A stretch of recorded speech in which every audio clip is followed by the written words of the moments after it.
क्या इंडिया गठबंधन पर ममता को नहीं मिल रही इज्जत? आखिर क्यों ममता जा सकती हैं गठबंधन के विरुद्ध? क्या अब टूट जाएगा पूरा इंडिया गठबंधन?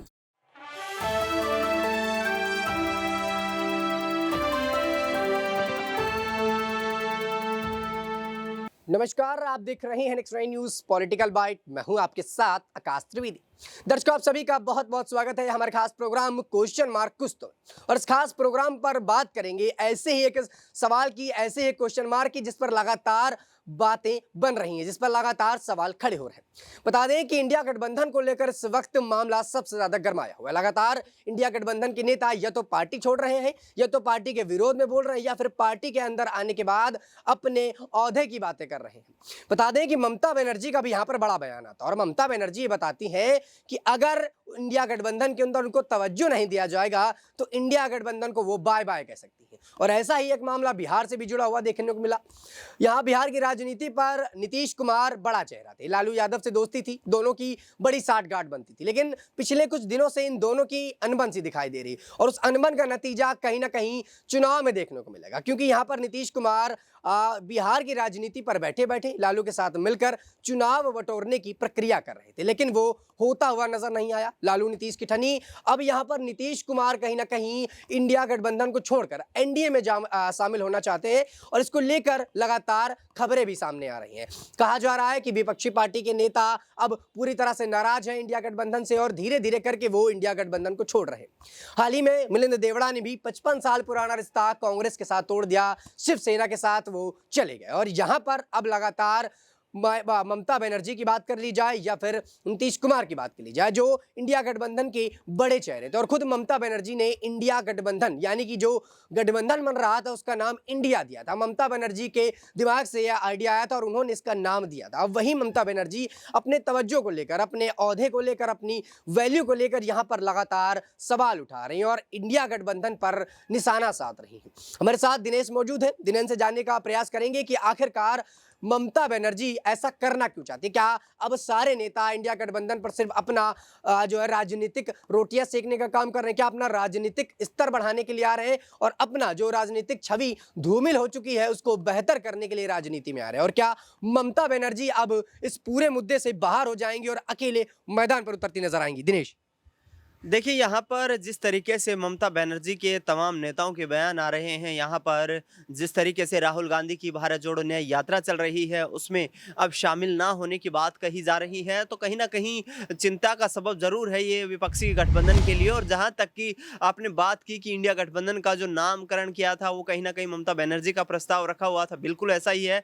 क्योंकि जिस तरीके से पटना में मीटिंग होती है, उसके बाद बेंगलोर में मीटिंग होती है, वहाँ पर ममता बनर्जी खुद अपने जो वक्तव्य में कहती हैं कि राहुल गांधी हम सबके फेवरेट हैं, यानी कि प्रधानमंत्री के चेहरे के रूप में वो राहुल गांधी को आगे करना चाहती हैं। दूसरी मीटिंग होती है मुंबई में वहां पर कहती हैं फिर से कि हम साथ हैं। उसके बाद दिल्ली में मीटिंग होती है तो मल्लिकार्जुन खड़गे के पीएम बनाने के चेहरे के रूप में सहमति जताती नजर आती हैं। तो कहीं ना कहीं जो पूरा का पूरा ये मामला बिगड़ता नजर आ रहा है, ये इंडिया गठबंधन के गठन से नहीं है, लेकिन ये बंगाल में सीट शेयरिंग के मामले पर बिगड़ता हुआ नजर आ रहा है। क्योंकि जिस तरीके से ममता बनर्जी तमाम 42 लोकसभा सीटों पर चुनाव लड़ने की बात कर रही हैं, पिछले दिनों उनके नेताओं की तरफ से बयान दिया गया कि हम 2 सीटें कांग्रेस पार्टी को दे सकते हैं। उस पर लोकसभा में नेता प्रतिपक्ष कहीं ना कहीं अधीर रंजन चौधरी ने यह कहा कि जिस तरीके से ममता बनर्जी के नेता तमाम जो बयान दे रहे हैं उनके आधार पर हम भीख नहीं मांग रहे हैं। उनका कहना है कि सीट शेयरिंग के मुद्दे पर बात करनी है और यहां पर तरीके से बात की जाएगी,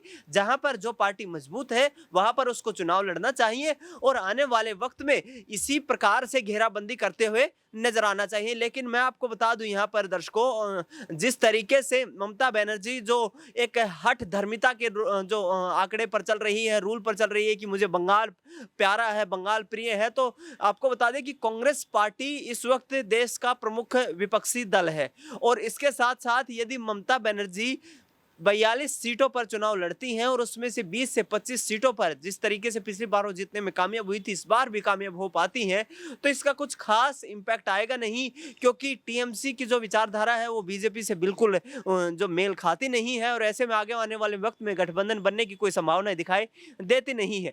यदि कांग्रेस पार्टी के साथ मिलकर यहाँ से चुनाव लड़ा जाए, मिलकर यहाँ पर आगे की राजनीति को जो है तय किया जाए, तो उसके आधार पर हो सकता है कि इंडिया गठबंधन का भी कुछ भला हो, टीएमसी का भी भला हो और कांग्रेस पार्टी भी मजबूत स्थिति में आए। तो ऐसे में ममता बनर्जी को अपने ताश के पत्ते जो हैं वो खोलने चाहिए और उनको एक आम सहमति के लिए यहाँ पर जो है इंडिया गठबंधन पर अपना विचार करना चाहिए। बिल्कुल वाकई में देखिए इंडिया गठबंधन पर ममता बनर्जी को बिल्कुल विचार करना चाहिए और लगातार खबरें आ रही, लगातार ये सवाल उठ रहे हैं कि आखिरकार इंडिया गठबंधन के नेता अलग क्यों हो रहे हैं। क्या इंडिया गठबंधन के नेतृत्व में कमी है? क्या इंडिया गठबंधन की पार्टी के अंदर जो कला है वो सीट शेयरिंग को लेकर है? और लगातार सीट शेयरिंग को लेकर इंडिया गठबंधन की सबसे ज्यादा अंतर कला देखने को मिली है, चाहे वो मिलिंद देवड़ा की वजह से हो। जब मिलिंद देवड़ा शिवसेना में भर्ती हो रहे थे, उससे पहले इस्तीफा देने से पहले वो बोल रहे थे कि सीट शेयरिंग को लेकर यहाँ पर उनका विवाद हुआ था। इसके बाद अखिलेश यादव को लेकर भी यही बातें सामने आई। विधानसभा चुनाव से पहले नीतीश कुमार भी कहीं ना कहीं इस मुद्दे पर बोलते आए और नीतीश कुमार का तो जो पलटू राम नाम पड़ा शायद वो इन्हीं वजह से पड़ा, क्योंकि नीतीश कुमार अपने बयानों से कब पलट जाए किसी को भरोसा नहीं। कुछ वक्त पहले वो इंडिया गठबंधन के बिल्कुल प्रचार में घूम रहे थे, इंडिया गठबंधन की तारीफों पर पुल बांध रहे थे। फिर अचानक उनका बयान आया कि इंडिया गठबंधन से उन्हें कुछ खासा मतलब नहीं है और फिर इंडिया गठबंधन में शामिल होने की बातें करने लगे। और अब जब एक बार लोकसभा चुनाव की तैयारियां पूरी तरह से फिर शुरू हो गई हैं, तो यहां पर नीतीश कुमार अपने बयानों को लेकर डगमगाने लगे। यहां पर लालू यादव से उनके विवाद को चलते वो ठहराने लगे। अब इस पर लगातार सवाल ये खड़े होते हैं और लगातार माहौल इस बात को लेकर बिगड़ा है कि आखिरकार इंडिया गठबंधन के नेता ऐसा कर क्यों रहे। जब एक साथ बैठक हुई थी, एक साथ बातचीत हुई थी और ममता बनर्जी जो इसकी मुखिया मानी जा रही थी पूरे गठबंधन की, कहीं ना कहीं उनको यहां पर बड़ा औहदा दिया जा रहा था, पूरे सम्मान के साथ बैठाया जा रहा था। तो ऐसे में ममता बनर्जी क्या अपने पद के लिए आई? क्या उनको अभी भी अपने वर्चस्व की और बढ़ोतरी चाहिए, क्योंकि पश्चिम बंगाल की मुख्यमंत्री हैं वो, और ऐसे में क्या उनको प्रधानमंत्री पद प्यारा है? क्या प्रधानमंत्री पद के लिए अब यहां पर ममता बनर्जी ये जो है जंग करती हुई नजर आ रही हैं? दिनेश, मेरा अगला सवाल आपसे रहेगा कि जिस तरीके से यहां पर इंडिया गठबंधन की अंतरकला देखने को मिल रही, राहुल गांधी भारत जोड़ो न्याय यात्रा कर रहे हैं, इसका कितना असर देखने को मिला? क्या न्याय यात्रा से राहुल गांधी अपनी जो छवि है, अपनी पार्टी की जो छवि और इंडिया गठबंधन के खेमे पे जो वोट लाने का प्रतिशत है वो बढ़ा पाएंगे या फिर नहीं? देखिए, कोशिशें तमाम राहुल गांधी करते नजर आ रहे हैं। पिछले साल जिस तरीके से भारत जोड़ो यात्रा जो कन्याकुमारी से कश्मीर तक तय की गई थी, उसमें कहीं ना कहीं कर्नाटक में अच्छी जीत मिली थी। उसके बाद हिमाचल प्रदेश के चुनाव हुए, वहां पर भी सरकार बनाने का मौका मिला।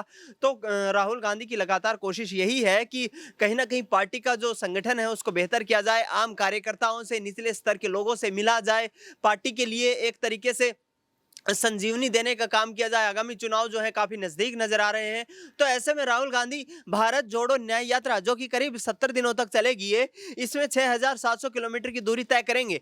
ऐसे में 300 से ज्यादा सीटें यहां पर आती हैं और कांग्रेस पार्टी के तमाम दिग्गज नेता ये कहते नजर आए हैं कि यहां पर कांग्रेस का निशाना जो है 200 सीटों पर है और 200 सीटें यदि यहां पर कांग्रेस पार्टी जीत हासिल कर पाती है तो कहीं ना कहीं सीधे तौर पर मैं आपको बता दूं, उत्तर और मध्य भारत में हिंदी पट्टी की विशेष तौर पर बात करें तो यहां पर कांग्रेस पार्टी कमजोर नजर आ रही। लेकिन यहां पर 200 सीटों की बात छोड़ दीजिए आकाश, यदि 170 सीटों पर भी जीत हासिल कर ली जाती है कांग्रेस पार्टी के द्वारा, तो ये कांग्रेस के लिए काफी फायदेमंद स्थिति हो सकती है और 2024 के लोकसभा चुनाव में केंद्र की सत्ता पर बैठने का रास्ता साफ कर सकती है कांग्रेस के लिए। क्योंकि जिस तरीके से दक्षिण से बीजेपी का सुपड़ा साफ हो चुका है, पिछले जो चुनाव हुए उनमें तमाम जो चुनाव हारते हुए दिखाई दिए बीजेपी पार्टी, और एक तरीके से जो हिंदुत्व का मुद्दा है वो वहां पर कुछ खास मायने रखता नहीं है। तो इसलिए कहीं ना कहीं दक्षिण का किला मजबूत करने के लिए कांग्रेस पार्टी की अब कोशिश यही है कि उत्तर भारत में या हिंदी पट्टी पर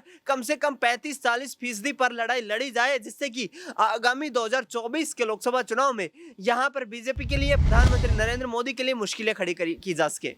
बिल्कुल देखिए यहाँ पर कांग्रेस पार्टी लगातार हिंदी पट्टी का, जैसा इन्होंने जिक्र किया, लगातार उस पर अपनी जो कमान है उसको बढ़ाना चाहती है। लेकिन दर्शकों यहाँ पर खुद कांग्रेस पार्टी के नेता हिंदू धर्म को लेकर विरोधी भाव वाली बातें कर देते हैं, विरोधाभास वाली बातें कर देते हैं। लगातार यहाँ पर राम मंदिर को लेकर ये उल्टी सीधी प्रतिक्रियाएं देते हैं। तो अब ऐसे में दर्शकों को देखना ही होगा कि आखिरकार बीजेपी पार्टी जो लगातार हिंदू धर्म को लेकर अभी निशाना साधी हुई है, विपक्षी पार्टी को लेकर, राम मंदिर को लेकर अपने बयान देती है, वहीं वहीं विपक्षी पार्टी के नेता राम मंदिर के विरोध में बातें कर देते हैं। कुछ नेता यहाँ पर काल्पनिक बता देते हैं तो कुछ बताते हैं कि ये महज एक एजेंडा है जो बीजेपी की तरफ से चलाया जा रहा है और इसमें राजनीतिक रोटियां सेकनी चाहते हैं बीजेपी पार्टी के नेता और प्रधानमंत्री नरेंद्र मोदी इसी के सहारे वोट बटोरना चाहते हैं। दर्शकों, अब देखना होगा कि आखिरकार ये पूरा मामला क्या रुख लेता हुआ नजर आता है। क्या विधानसभा चुनाव के बाद अब लोकसभा में भी कांग्रेस को मुंह की खानी पड़ेगी? क्या लोकसभा चुनाव में कांग्रेस पार्टी की यह पैतरा, राहुल गांधी का ये भारत जोड़ो न्याय यात्रा का पैतरा सफल हो पाता है या फिर नहीं? इस पूरे मुद्दे पर आप अपनी क्या राय रखते हैं नीचे कमेंट सेक्शन में हमें जरूर बताइएगा। फिलहाल के लिए इतना ही। देश दुनिया की तमाम खबरों से जुड़े रहने के लिए आप देखते रहिए नेक्स्ट 9 न्यूज पॉलिटिकल बाइट।